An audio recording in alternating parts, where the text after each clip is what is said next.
Standar kompetensi. Secara umum mata kuliah ini bertujuan agar mahasiswa mampu mengetahui dan memahami materi psikologi dakwah. Adapun yang menjadi kompetensi dasar adalah mahasiswa mampu menjelaskan apa itu psikologi. Mahasiswa mampu menjelaskan psikologi dakwah. Mahasiswa mampu menjelaskan tujuan psikologi dakwah. Mahasiswa mampu menjelaskan unsur-unsur dakwah. Pengertian psikologi. Psikologi adalah ilmu yang mempelajari tentang perilaku manusia dan proses mentalnya.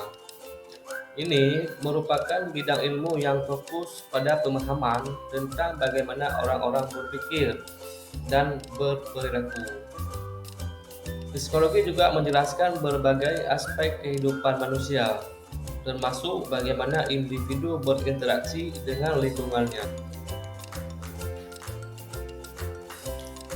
Secara etimologi, psikologi merupakan ilmu tentang jiwa atau ilmu tentang pikiran dan kehidupan mental manusia.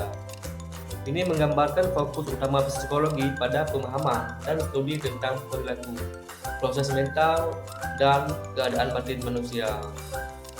Dalam terminologi kontemporer, psikologi adalah ilmu sosial yang mempelajari berbagai aspek perilaku manusia, termasuk pemikiran, perasaan, motivasi, persepsi, dan interaksi sosial, serta perkembangan individu dan pengaruh lingkungan terhadap perilaku manusia.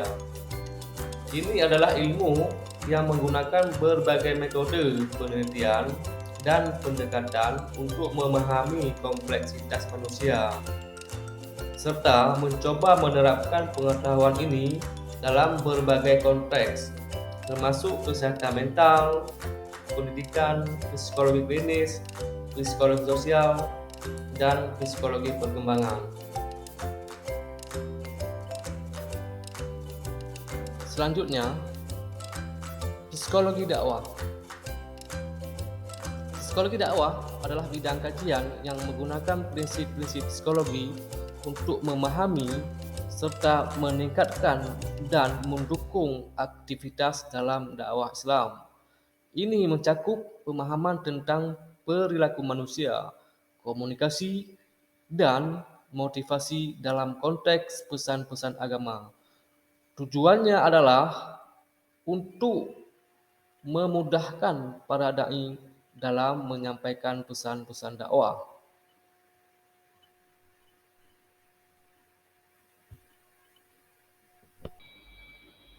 Tujuan psikologi dakwah adalah untuk membantu atau memberikan pandangan kepada seorang dai tentang pola dan tingkah laku para mad'u atau para audien, serta hal-hal yang mempengaruhi tingkah laku tersebut yang berkaitan dengan aspek kejiwaan atau psikis, sehingga dapat mempermudah para dai untuk mengajak mereka ke jalan yang benar.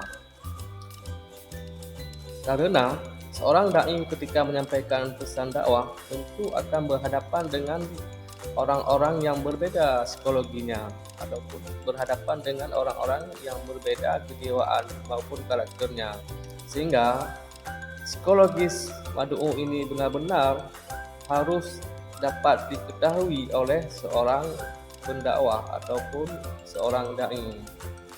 Maka tujuan psikologi dakwah adalah untuk mempermudah seorang dai dalam mengajak audien ataupun mad'u ataupun masyarakat ke jalan yang benar ataupun kepada ajaran-ajaran Islam sebagaimana ketentuan yang telah ditentukan dalam Islam.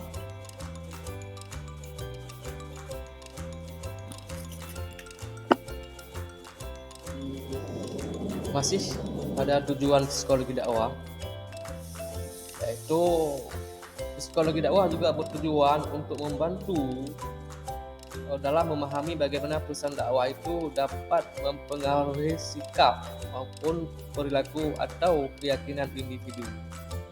Tujuan ini adalah untuk memaksimalkan dampak positif pesan dakwah dalam membentuk moral dan spiritual individu serta mendorong mereka untuk bertindak sesuai dengan ajaran agama Islam.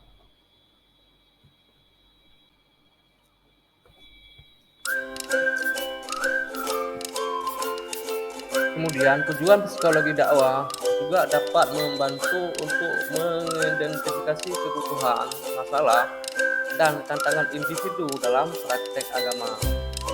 Ini memungkinkan pendakwah untuk memberikan bimbingan yang lebih cepat dan solusi yang relevan.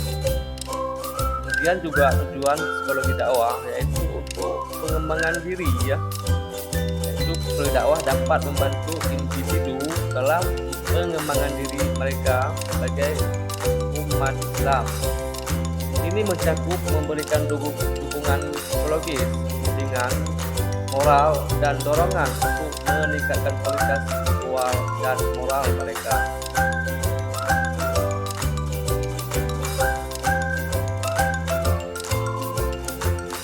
Kemudian, unsur-unsur dakwah. Ada beberapa hal yang menjadi unsur dakwah, di antaranya sebagai berikut. Yang pertama, adanya dai.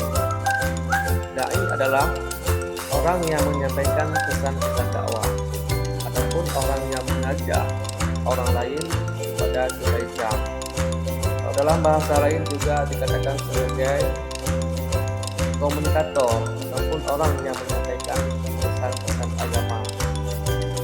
Kemudian yang perlu digarisbawahi bahwa pesan-pesan agama itu tidak hanya disampaikan melalui lisan maupun ucapan saja, tapi melalui perbuatan, akhlak, karakter juga bagian daripada pesan-pesan dakwah yang kita sampaikan kepada orang lain. Yang kedua, adanya mad'u. Mad'u itu adalah sasaran dakwah, adapun audien dakwah, dan mereka menjadi sasaran pada saat kita melakukan sebuah dakwah maupun pesan-pesan dakwah yang kita sampaikan, itulah kepada mad'u atau kepada masyarakat. Tentunya dalam kegiatan dakwah berbagai macam pola mad'u yang kita dapatkan. Artinya tingkat-tingkat pengetahuannya itu juga berbeda-beda, bukan hanya di segi umur, bukan hanya di segi budaya ya, juga di segi kejiwaan juga berbeda ya, di antara satu mad'u dengan mad'u yang lain. Oleh karena itu, seorang pendai sangat dianjurkan untuk memahami ya tentang psikologi mad'u. Kemudian yang ketiga yaitu materi ataupun pesan dakwah. Apa itu pesan dakwah? Pesan dakwah adalah segala sesuatu yang menjadi sumber dakwah, itulah yang dikatakan pesan dakwah. Dan secara umum, sumber maupun materi dakwah tentunya itu berasal dari Al-Quran, ada dari hadis, kemudian dari ijtima ulama ataupun pendapat-pendapat para ulama. Nah, itulah yang menjadi pesan-pesan dakwah. Kemudian adanya media. Apa itu media? Media merupakan suatu sarana ataupun alat yang kita gunakan untuk tercapainya sebuah tujuan dakwah yang hendak kita sampaikan kepada khalayak umum maupun mad'u. Seperti media elektronik, misalnya televisi, radio, kemudian adanya media cetak seperti koran ya, itu juga bagian daripada sarana yang dapat kita gunakan untuk menyampaikan pesan-pesan dakwah ataupun pesan-pesan agama.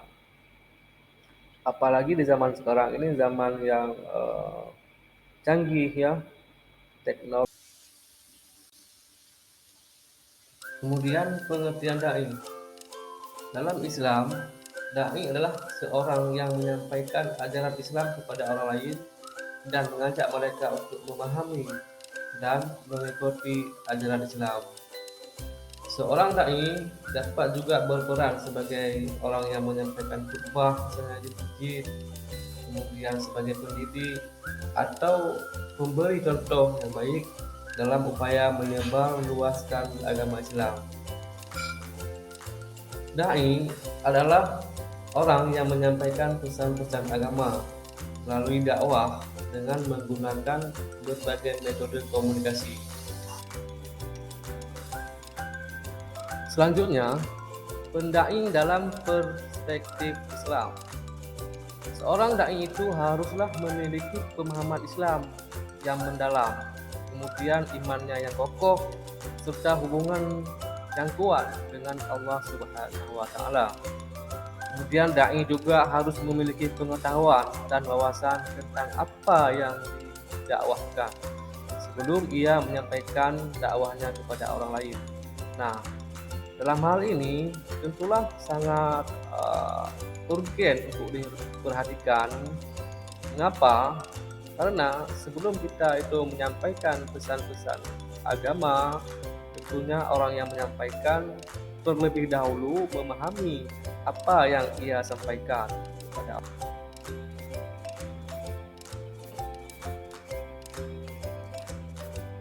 Kata mad'u itu merupakan isim maf'ul dari kata kerja da'a yad'u dakwah. Sementara secara terminologi, al-mad'u itu dimaknai sebagai man tuwajjahu ilahi al-dakwah, yang merupakan orang-orang yang menjadi sasaran maupun objek dakwah. Yang dimaksud dalam hal ini adalah manusia secara umum, baik mereka yang dekat maupun mereka yang telah beriman kepada Islam maupun mereka yang belum beriman kepada Islam, baik dia laki-laki maupun perempuan dan lain sebagainya. Secara terminologi, mad'u merupakan seorang individu maupun atau kelompok masyarakat yang lazim disebut dengan jamaah yang sedang menuntut ajaran agama Islam dari seorang dai, baik secara langsung maupun tidak langsung, baik dia seorang muslim maupun dia seorang non-muslim, baik dia perempuan maupun laki-laki. Seorang dai akan menjadikan mad'u sebagai objek dakwah untuk mentransformasikan ilmu pengetahuan yang dimilikinya.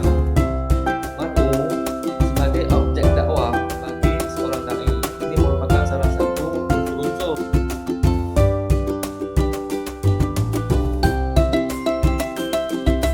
Sedangkan materi ataupun pesan dakwah itu meliputi ketauhidan ataupun tentang tauhid seseorang, yang merupakan kepercayaan seorang individual kepada Allah Subhanahu wa Ta'ala sebagai pencipta manusia di permukaan. Nah, itulah salah satu yang pokok utama menjadi pesan maupun materi di dalam dakwah. Kemudian adanya akidah. Akidah ini mencakup keyakinan dasar dalam Islam, seperti kepercayaan kepada para nabi,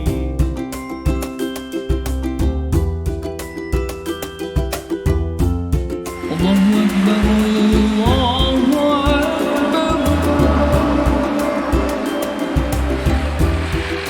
Allahu Akbar,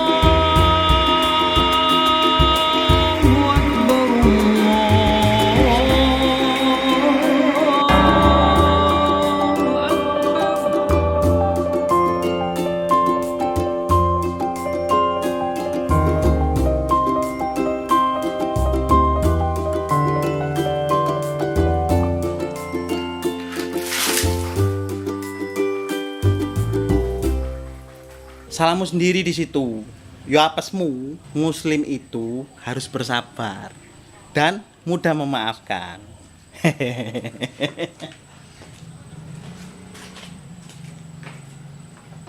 Tongkrongan kami bukan tongkrongan pecundang,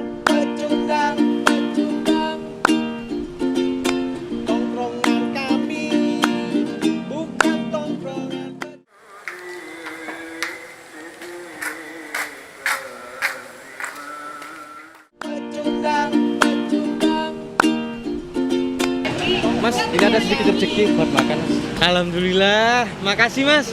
Makasih, Mas. Kami belum makan ini. Ya udah, Mas, saya mau ke masjid dulu. Mas, makasih Mas nasinya. Saya titip absen dulu. Soalnya bajunya kotor. Nanti najis, motoharo. Mogolado, Bro. Ah, kamu ini ada-ada aja. Emang sholat ada absennya? Ya mungkin aja, Bro. Aduh, aku nggak pernah absen sama sekali nih, Bro. Ya apa nasibku ini? Urusanmu. Gusti Allah itu, Mas, rapatnya begitu luas. Pokoknya jangan sampai putus asa. Saya sudah, tak tinggal dulu ya, Mas ya. Makasih Mas. Allahu Akbar, Allahu Akbar.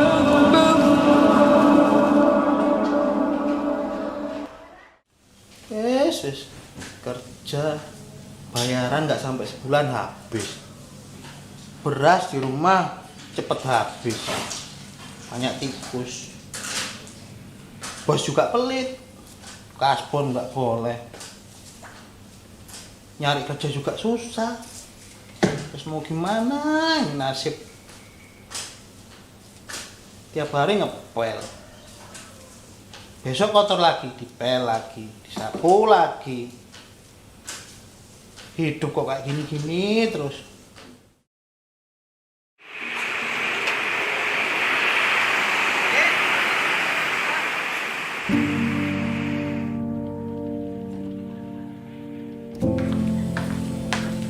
Deh. Pinjem duit dong. Duit di dapurku habis. Mau pinjam berapa? 200 saja. Nanti pas gajian tak kembalikan. Soalnya, bayaran di sini tuh sedikit, bosnya pelit, kas pun nggak boleh. Sedikit atau banyak, itu tergantung orangnya mau bersyukur atau tidak. Tapi kan, Sudahlah, segala sesuatu kalau dilakukan dengan ikhlas akan terasa lebih mudah. iya sih santai. Aku mau sholat dulu, nggak ikut? Aku tak sholat di rumah aja. Lanjut dulu ya. Makasih ya.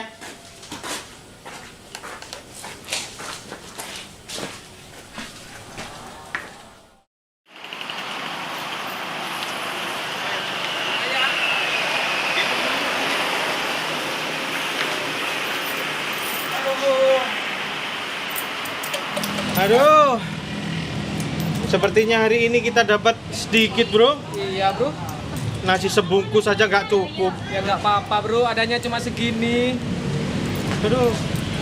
Kalian nih ya, sabar kenapa? Ntar lagi juga datang nasinya.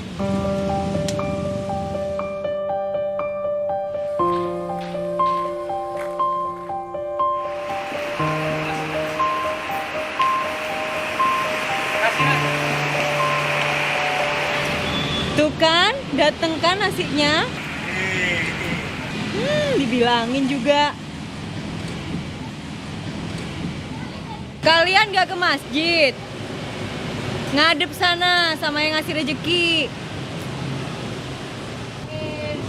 Maksudnya nggak titik. Nanti mutoharo. Mugolado, Bro. Mutoharo apa? Mugolado.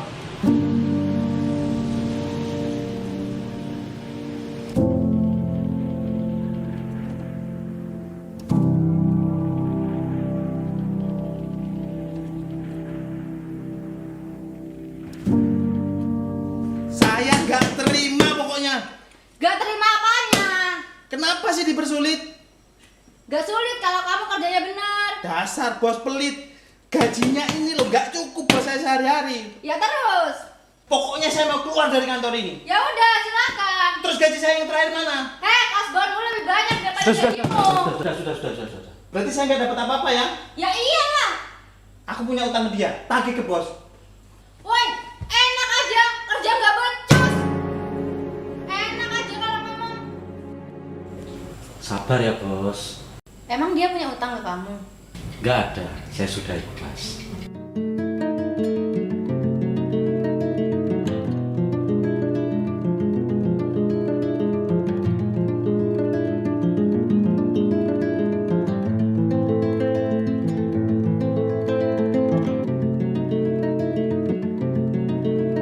Cari siapa, Mas?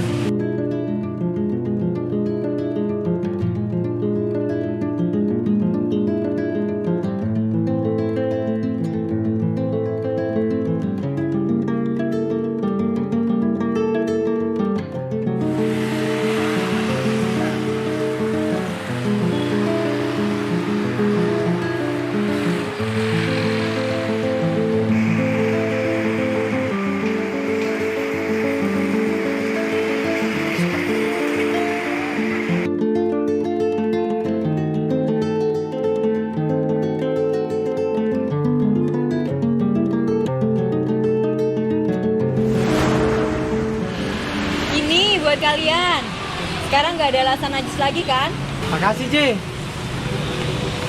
Baju baru, guys.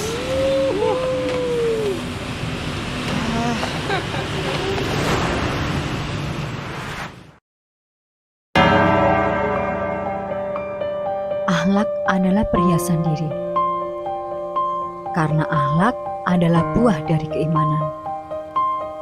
Iman letaknya ada di dalam hati yang baik. Jika hati baik, maka akan membuat semuanya menjadi baik.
Nah, inilah contoh-contoh media yang dapat digunakan seorang dai dalam menyampaikan pesan dakwahnya. Ada media elektronik seperti televisi, radio, kemudian juga ada media cetak ya, seperti koran, majalah dan lain sebagainya. Artinya semakin pesat perkembangan teknologi sebenarnya semakin mempermudah kita dalam menyampaikan pesan. Selanjutnya, metode dakwah. Ada beberapa metode dakwah yang dapat digunakan oleh seorang dai dalam menyampaikan pesan-pesan dakwahnya. Yang pertama yaitu ada metode lisan. Metode lisan ini merupakan secara langsung melalui ungkapan ataupun komunikasi yang dilakukan oleh seorang dai dalam menyampaikan dakwahnya, seperti misalnya ceramah, khutbah, atau diskusi keagamaan. Dakwah lisan adalah cara langsung untuk berinteraksi dengan individu atau kelompok dalam mempengaruhi pemahaman mereka tentang agama. Nah, kemudian yang kedua, dakwah metode tulisan. Metode tulisan ini merupakan dakwah yang melibatkan buku ataupun tulisan maupun artikel atau blog yang berfokus pada pesan-pesan agama yang di dalamnya mengandung nilai-nilai spiritual. Kemudian yang ketiga, dakwah teladan. Dakwah teladan ini mencakup perilaku, akhlak, atau tindakan yang dapat mencerminkan ajaran agama dengan baik. Ini adalah cara efektif untuk mempengaruhi orang lain dengan menginspirasi mereka melalui tindakan positif dan perilaku yang konsisten dengan nilai-nilai agama yang kita lakukan dalam kehidupan sehari-hari dan dapat dicontohkan oleh mad'u maupun orang-orang yang ada di sekeliling kita. Tujuan dakwah. Dalam hal ini ada beberapa tujuan dalam menyampaikan dakwah secara umum, yaitu mengajak umat Islam untuk beriman kepada Allah Subhanahu wa taala. Kemudian membina mental Islam bagi mualaf, dan yang ketiga mengajak umat Islam untuk bertakwa, dan yang keempat yaitu